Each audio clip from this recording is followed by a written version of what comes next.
मंजूकदार जी, भारी संख्या में बगदा विधानसभा क्षेत्र में उपस्थित बगदा के मेरे सभी उपस्थित बहनों और भाइयों, मैं सबसे पहले इस पूरी विधानसभा क्षेत्र से जुड़े हुए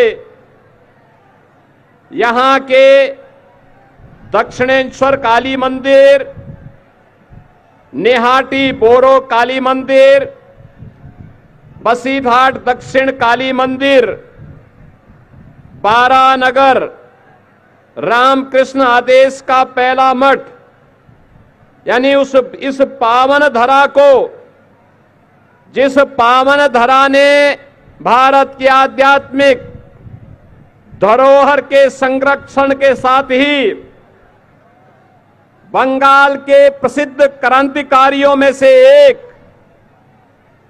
जितेंद्र नाथ मुखर्जी के द्वारा एक बाघा जतिन, हम राष्ट्र को जगाने के लिए मरेंगे, इस बात का उद्घोष करने वाली इस पावन धरा को कोटि कोटि नमन करते हुए आप सबका मैं अभिनंदन करता हूं, स्वागत करता हूं। बहनों और भाइयों, बंगाल की धरा भारत की आध्यात्मिक धरा है,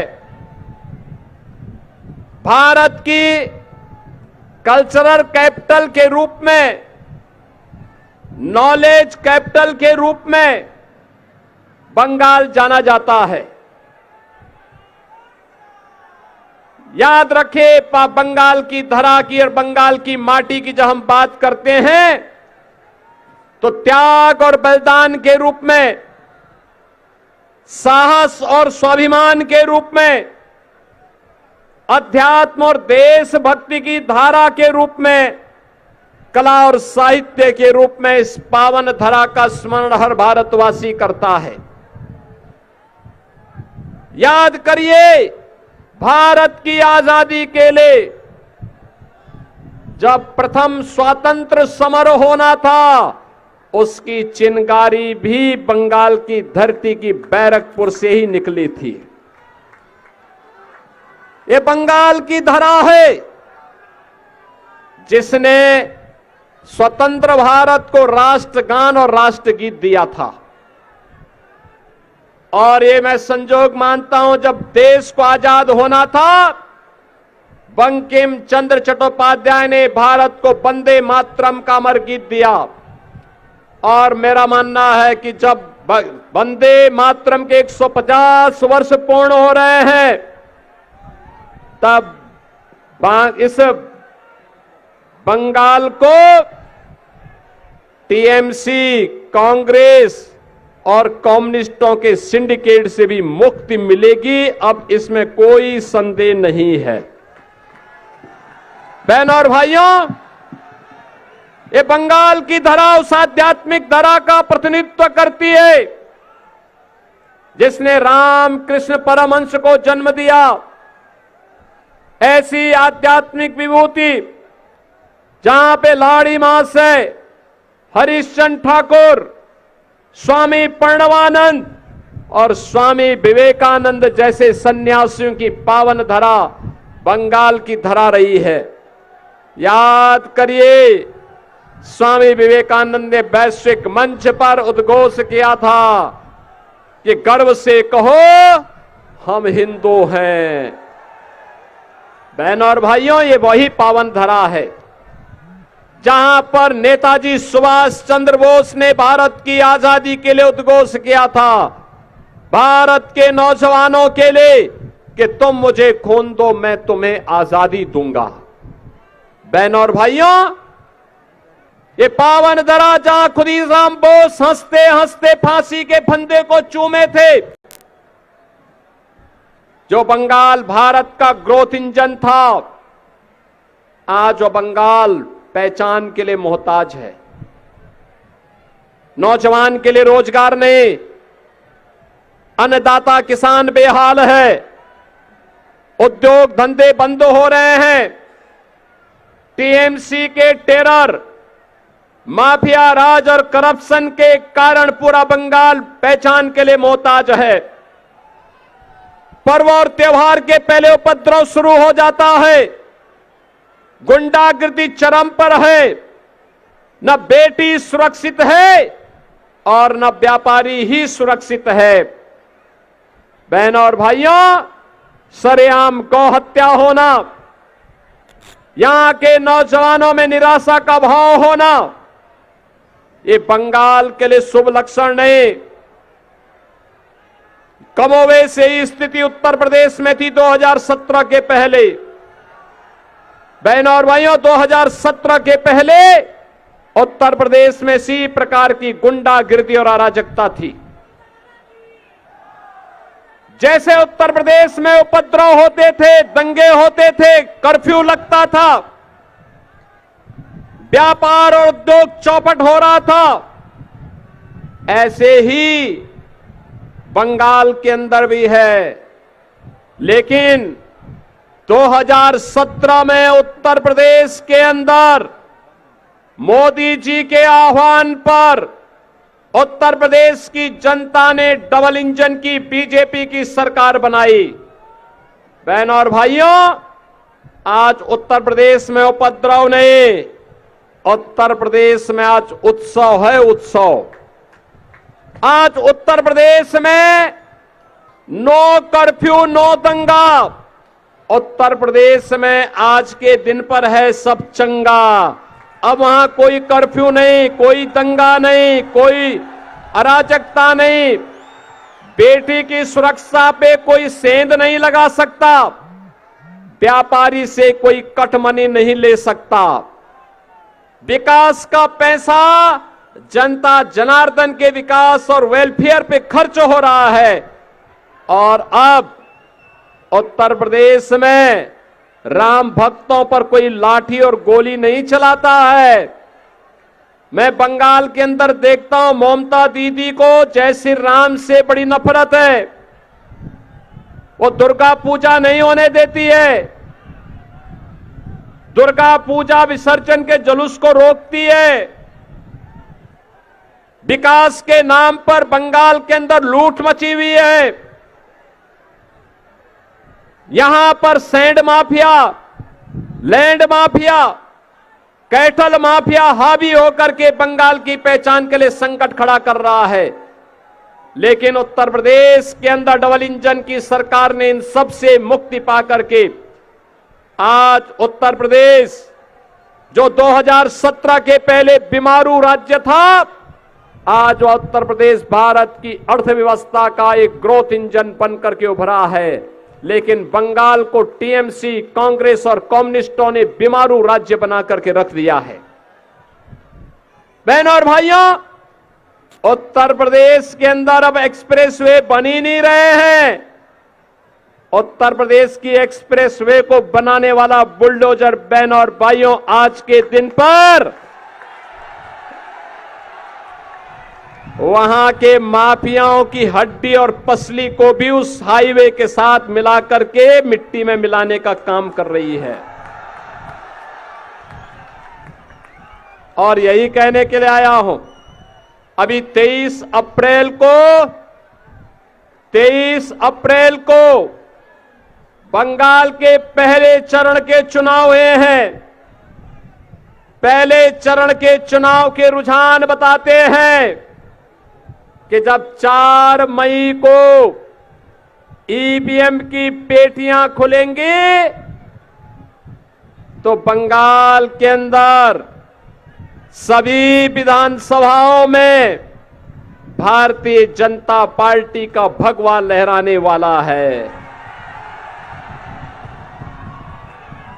बीजेपी की डबल इंजन सरकार आने वाली है और बीजेपी की डबल इंजन सरकार से बौखला करके टीएमसी के गुंडे किस प्रकार के हमले कर रहे थे आपने देखा होगा।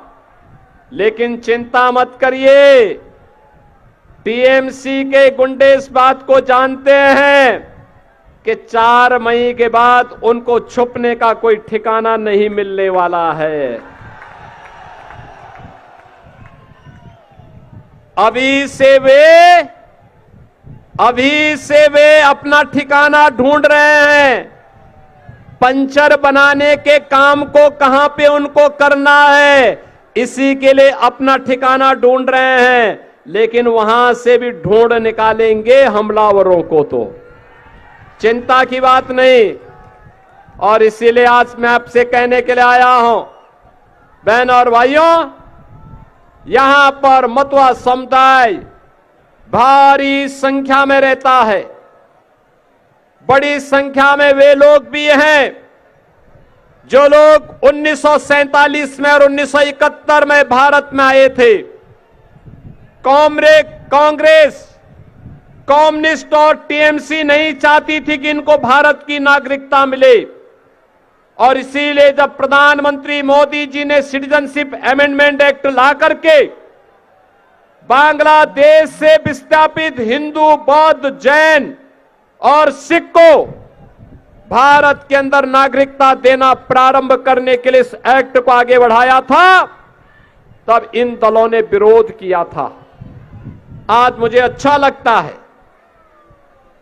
कि प्रधानमंत्री मोदी जी के कारण मतवा समुदाय सम्मान के साथ, गर्व के साथ भारत के अंदर अब आगे बढ़ करके भारत के नागरिक के रूप में अपनी सुरक्षा महसूस कर सकता है। बंगाल चुनाव के दौरान ही 12 अप्रैल को मैंने स्वयं भी उत्तर प्रदेश के अंदर इस प्रकार के जो भी हमारे बांग्लादेश से विस्थापित हिंदू उत्तर प्रदेश में रह रहे थे, मैंने उनको नागरिकता का प्रमाण पत्र और जमीन के, लैंड के भी पत्र, प्रमाण पत्र उन्हें उपलब्ध करवाने का कार्य उत्तर प्रदेश के लखीमपुर जिले में किया है। हमारे यहां 4 जनपद ऐसे हैं जहां पर नमो शूद्र के नाम पर मतवा समुदाय के लोग और बांग्लादेश से विस्थापित तमाम बंगाली परिवार उत्तर प्रदेश की धरती पे भी रहता है, और उन सबको सिटीजनशिप अमेंडमेंट एक्ट के कारण आज नागरिकता भी मिल रही है और लैंड के भी पत्र प्राप्त होकर के उन्हें उसका मालिकाना अधिकार दिया जा रहा है। यह कार्य इसलिए हो रहा है क्योंकि प्रधानमंत्री मोदी जी ने उनके बारे में सोचा है।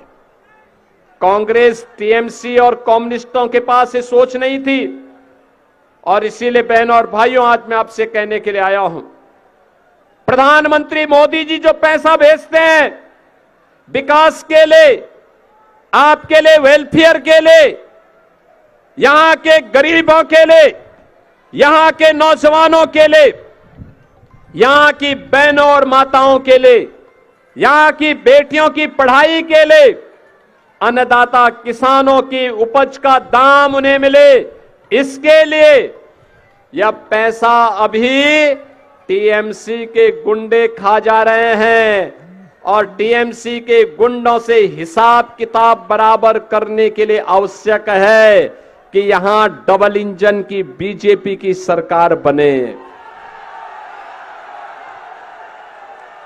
डबल इंजन की बीजेपी की सरकार का मतलब सुरक्षा की गारंटी, बीजेपी की डबल इंजन सरकार का मतलब सुशासन की गारंटी, बीजेपी की डबल इंजन सरकार का मतलब एक गरीब को उसका अधिकार मिलेगा, एक कमजोर को, एक दलित को, एक वंचित को उसका अधिकार मिलेगा। बीजेपी की डबल इंजन सरकार का मतलब महिलाओं को सुरक्षा और सम्मान मिलेगा, उन्हें स्वावलंबन का मार्ग प्रशस्त होगा। बीजेपी की डबल इंजन सरकार का मतलब बेहतरीन वर्ल्ड क्लास इंफ्रास्ट्रक्चर का विकास होगा। बीजेपी की डबल इंजन सरकार का मतलब भारत माता को मजबूती प्रदान करने का एक आधार मिलेगा। बांग्लादेश से घुसपैठ रुकेगी। बांग्लादेश के अंदर जब आज के दिन पर हिंदुओं का कत्लेआम होता है तो टीएमसी के ओट सिल जाते हैं, एक शब्द उनके मुंह से सहानुभूति के हिंदुओं के पक्ष में नहीं निकलते हैं। और इसलिए बहनों और भाइयों, हम सब आपको कहने के लिए आए हैं, ये वक्त है आपके पास। पहले चरण में भारी पैमाने पे मतदान करके बंगाल के नौजवानों ने, यहां की माताओं ने ये साबित किया है कि अब बंगाल के अंधकार को समाप्त करना है। बंगाल की पहचान के लिए संकट बने टीएमसी मुक्त बंगाल का निर्माण करना है। और इसके लिए जो ममता दीदी कहती है कि खेला हो बे, हम ममता दीदी से कहते हैं हम खेला नहीं हो बे, अब तो खेला शेष उन्नयन शुरू। ममता दीदी अब खेला शेष उन्नयन शुरू बंगाल के अंदर होगा। और इसके लिए भारतीय जनता पार्टी ने अपने योग्य प्रत्याशी के रूप में यहां पर श्रीमती सोमा ठाकुर को अपना प्रत्याशी बना करके आपके बीच में उतारा है। बहनों और भाइयों, आप सभी से मेरी अपील होगी, श्रीमती सोमा ठाकुर को आपका आशीर्वाद प्राप्त होगा। दोनों हाथ उठा करके बोलो, आशीर्वाद दोनों हाथ से दिया जाता है। जहां तक मेरी आवाज जा रही है, दोनों हाथ उठा करके आशीर्वाद दीजिए। दोनों हाथ उठा करके आशीर्वाद देंगे, आपका आशीर्वाद मिलेगा, आशीर्वाद मिलेगा। मैं कहूंगा यहां से आमार सोनार बांग्ला, आप कहेंगे टीएमसी मुक्तो बांग्ला। आमार सोनार बांग्ला, दोनों हाथ उठा करके इतनी आवाज से बोलिए कि ममता दीदी के कानों तक आवाज पहुंच जाए।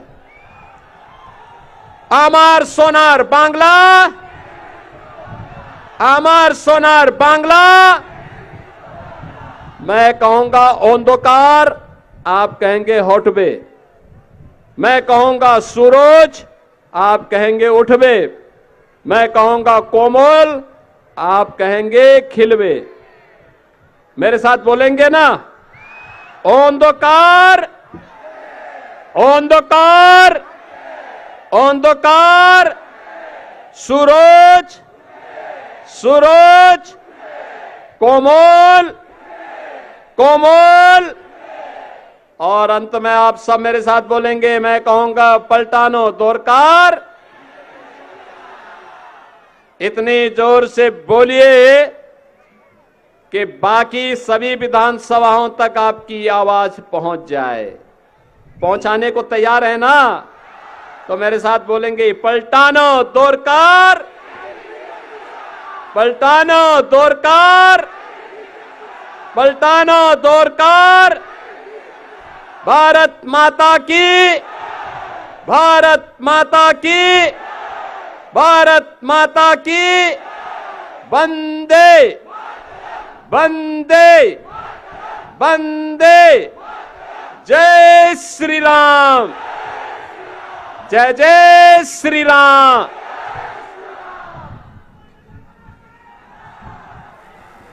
फाड़ दिए गए थे और उन्हें